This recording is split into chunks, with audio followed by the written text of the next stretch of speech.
occurring on a massive scale.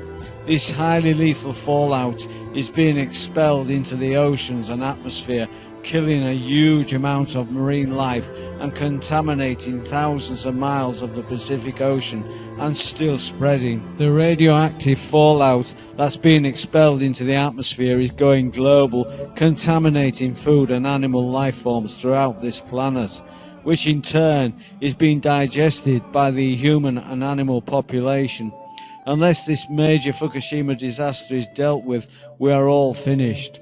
In the Gulf of Mexico, oil is still gushing into the Gulf from the BP oil disaster, which has killed most, if not all, of the marine life, but not forgetting the huge amounts of chemicals that have been put into the Gulf of Mexico to submerge all the massive amounts of oil expelled from the broken wellhead, just so the public can't see with their own eyes the floating of oil on the surface of the Gulf of Mexico. This major event has had a knock-on effect, slowing if not stopping the warm ocean currents reaching the northern hemisphere. Chemtrailing is another major factor that is adding to our planet's death knells. The massive amounts of lethal chemicals being sprayed into our atmosphere is causing major illnesses as well as contaminating the air we breathe. What the hell are our leaders doing to us? You would think they were trying to kill us all. Well, this may not be far from the truth. If there was not a Planet X heading our way, which there is, we, our leaders, have put in motion an event that will ultimately lead to Earth becoming a lifeless, dead piece of rock floating through the cosmos. Well done, leaders. I'm sure you're proud of yourselves. This next report originates from the truthseeker.co.uk, titled GM Health Study They Don't Want You to Know About, and this was posted by Claire Robinson. The most detailed scientific study ever conducted on the health effects of a genetically modified GM food was published last year. The findings of the study, led by Professor Gilles Eric Sarlini at the University of Caen in France, was shocking. Rats fed over a 2-year period with 2 Monsanto products, a GM maize and tiny amounts of the Roundup herbicide that the maize is engineered to tolerate being sprayed with, had increased rates of severe organ damage, tumours and premature deaths. The study should have been a wake-up call to the world, but most members of the public and the scientific community are in danger of learning nothing from it. The reason, within hours of the study release, an orchestrated media campaign swung into action to discredit it. Quotes from scientists criticising the paper were circulated by the UK-based Science Media Centre, SMC, an organisation which claims to be independent and to aim to ensure the public have access to the best scientific evidence, while at the same time taking funding from GM companies. SMC Director Fiona Fox later said that she took pride in the fact that the SMC's emphatic thumbs down had largely been acknowledged throughout UK newsrooms. Few newspapers had covered the story, and those that did used quotes supplied by the Science Media Centre. She added that several television news programmes had also rejected the story after reading the quotes. This following report originates from the truthseeker.co.uk, titled Retired Army General Calling for the Forced Resignation of Obama, and this was posted by F. A retired Army General is calling for the forced resignation of President Obama, other administration officials and the leadership of Congress for the direction they've taken the nation. His list of grievances include the systematic political purge of hundreds of senior military officers in the US military. Retired Major General Paul E. Willi told WND he is calling for nationwide rallies and protests to demand the resignation, and added that a peaceful civil uprising is still not out of the question. In his capacity as chairman of the organisation Stand Up America, Willi issued what he termed a national call to action to force the resignation of Obama, Vice President Joe Biden, Senator Majority Leader Harry Reid, the Democrat Nevada, Senator Majority Leader Mitch Connelly, Republican KY, House Speaker John Boehner, Republican Ohio, and House Majority Leader Nancy Pelosi, Democrat California. Willi, formerly the Deputy Commanding General of Pacific Command, said the current crop of leaders must be forced to resign by the demand resignation process, which he explained requires massive grassroots protests and social networking. As an example, he cites the public and media pressure that led to the resignation of President Richard Nixon. Impeachment, Willi said, is not a viable option because of partisan politics. Our federal government continues down the path of destroying America, he said. Americans must now stand up and put America back on the right track.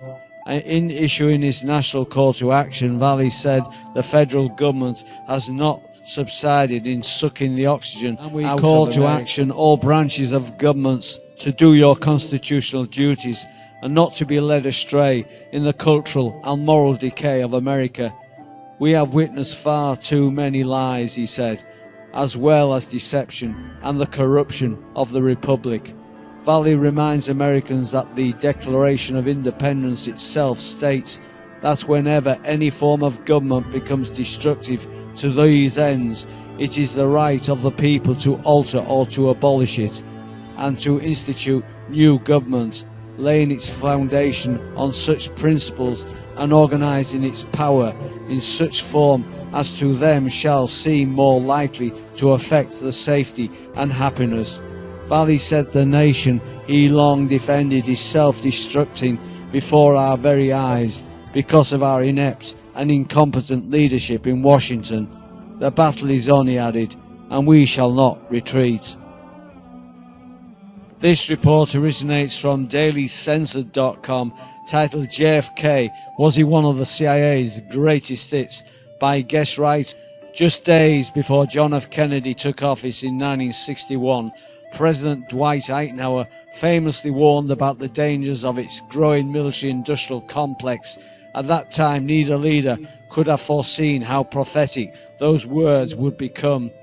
Today, after half a century of dealing with doubts throughout America and returning to the JFK assassination, better informed by new research and fresh thinking, as a result, we're able to support an emerging narrative, the story of a brave president committed to peace who repeatedly resisted intense pressures from ultra-nationalist groups and the national security establishment, especially the CIA, and paid the ultimate price. For better and for worse, stories do matter. On so many issues, most of us sense that the government officials and corporate media aren't telling us the truth. Sometimes, though, the tales they tell get way too tall. It's a small wonder that 2/3 of Americans doubt the standard story that a loner killed JFK, and then 2 days later another loner shot the killer, and that neither had a good reason.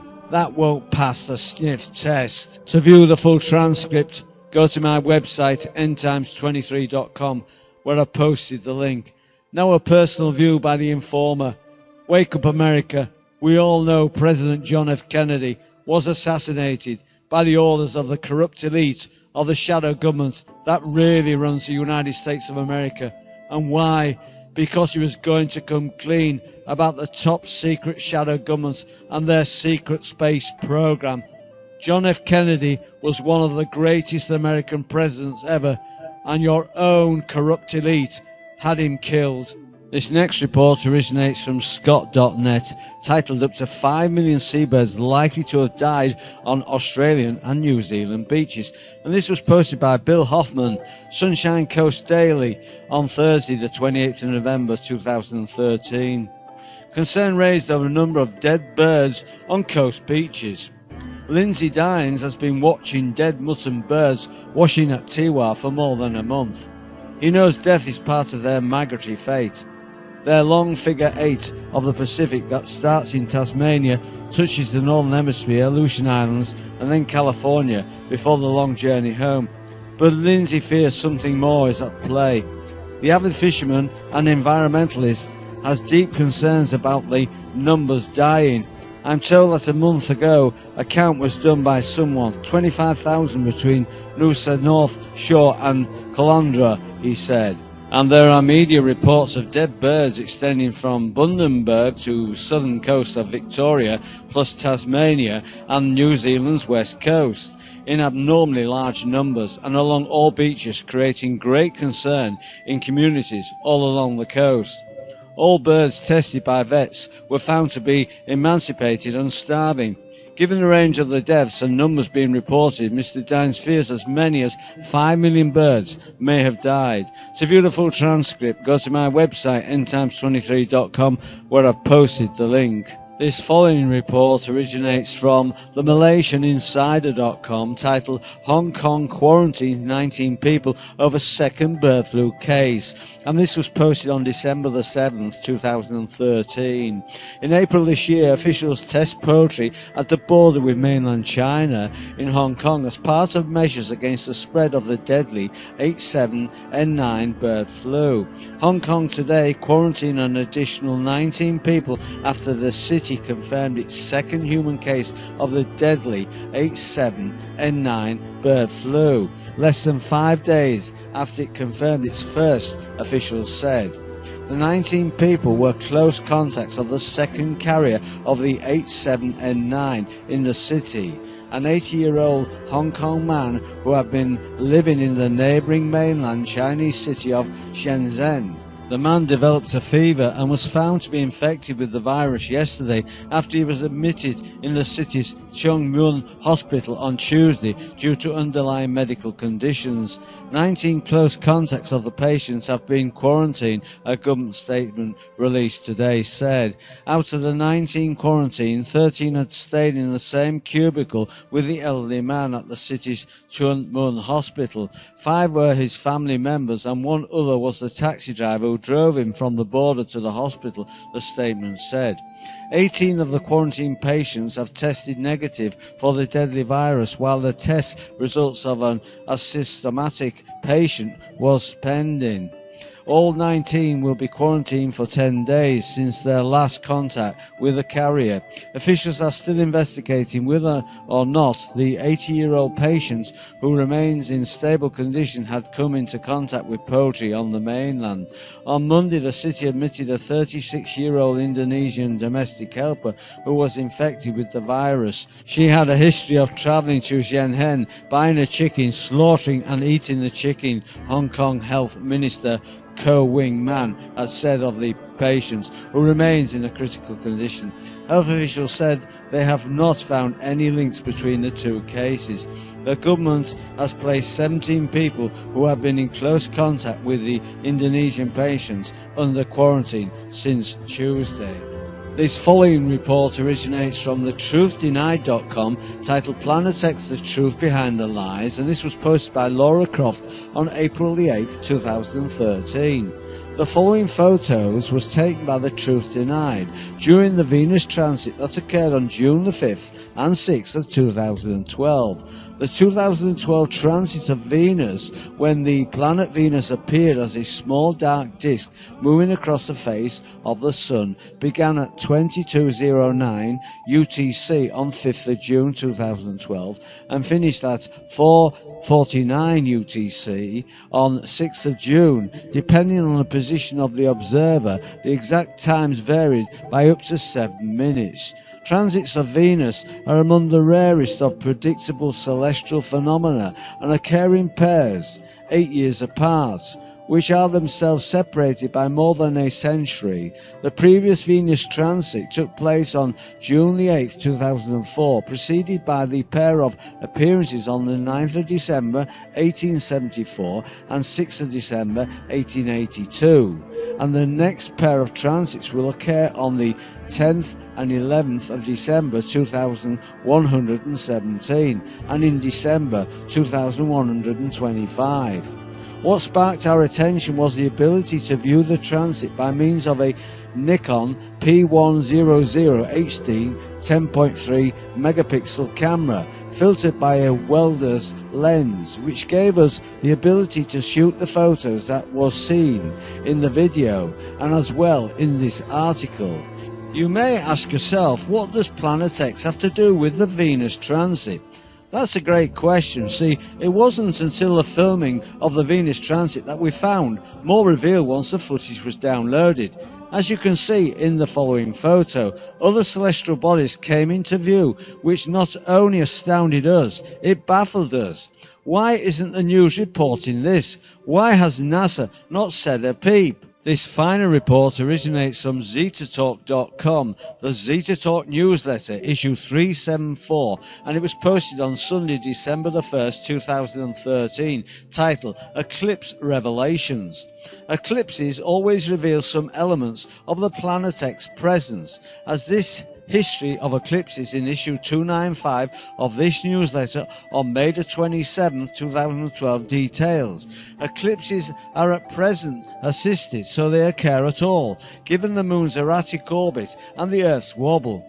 Why not just let the much publicised eclipse fail, and by this announce to the world that there is something amiss in the heavens, per the Zetas, until the announcement reveals that a cover-up has been in place? It would be too much of a shock to too many people for such an event as an eclipse to simply fail to occur. Zeta Talk prediction, the 20th of the 6th, 2009.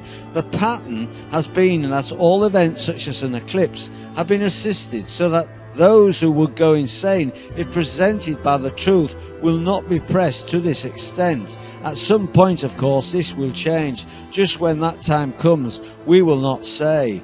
The solar eclipse of November the 3rd and 4th of 2013 thus occurred as expected, and numerous photos were published.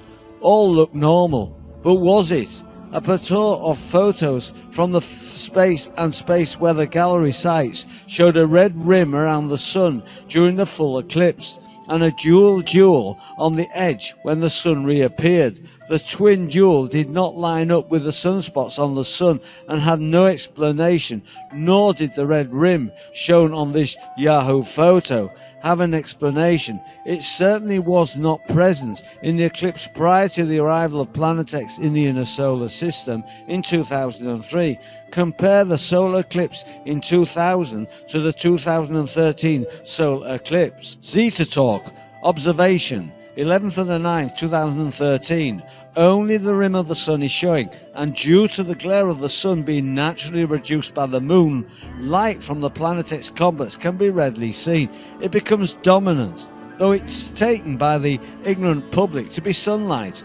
During an eclipse, the spot where the sun returns becomes brilliant, like a diamond on a ring. Why would there be such locations not aligned with flares or sunspots on the sun? The reddish rim of the sun is likewise not even, but showing a lit spot where no sunspot or flare exists. Such nonsenses are lost on the general public, who assume if no fuss is made by professionals, then nothing is amiss. Compare the solar eclipse of 2000, when Planet X was not in the vicinity, but occurring on a massive scale. This highly lethal fallout is being expelled into the oceans and atmosphere, killing a huge amount of marine life and contaminating thousands of miles of the Pacific Ocean, and still spreading. The radioactive fallout that's being expelled into the atmosphere is going global, contaminating food and animal life forms throughout this planet, which in turn is being digested by the human and animal population. Unless this major Fukushima disaster is dealt with, we are all finished. In the Gulf of Mexico, oil is still gushing into the Gulf from the BP oil disaster, which has killed most, if not all, of the marine life, but not forgetting the huge amounts of chemicals that have been put into the Gulf of Mexico to submerge all the massive amounts of oil expelled from the broken wellhead, just so the public can't see with their own eyes the floating of oil on the surface of the Gulf of Mexico. This major event has had a knock-on effect, slowing if not stopping the warm ocean current, reaching the 2-year period with 2 Monsanto products, a GM maize and tiny amounts of the Roundup herbicide that the maize is engineered to tolerate being sprayed with, had increased rates of severe organ damage, tumours and premature deaths. The study should have been a wake-up call to the world, but most members of the public and the scientific community are in danger of learning nothing from it. The reason, within hours of the study release, an orchestrated media campaign swung into action to discredit it. Quotes from scientists criticising the paper were circulated by the piece of rock floating through the cosmos. Well done, leaders. I'm sure you're proud of yourselves. This next report originates from the truthseeker.co.uk, titled GM Health Study They Don't Want You to Know About, and this was posted by Claire Robinson. The most detailed scientific study ever conducted on the health effects of a genetically modified GM food was published last year. The findings of the study, led by Professor Gilles Eric Sarolini at the University of Caen in France, was shocking. Rats fed over a tour of the Northern Hemisphere. Chemtrailing is another major factor that is adding to our planet's death knells. The massive amounts of lethal chemicals being sprayed into our atmosphere is causing major illnesses as well as contaminating the air we breathe. What the hell are our leaders doing to us? You would think they were trying to kill us all. Well, this may not be far from the truth. If there was not a Planet X heading our way, which there is, we, our leaders, have put in motion an event that will ultimately lead to Earth becoming a lifeless,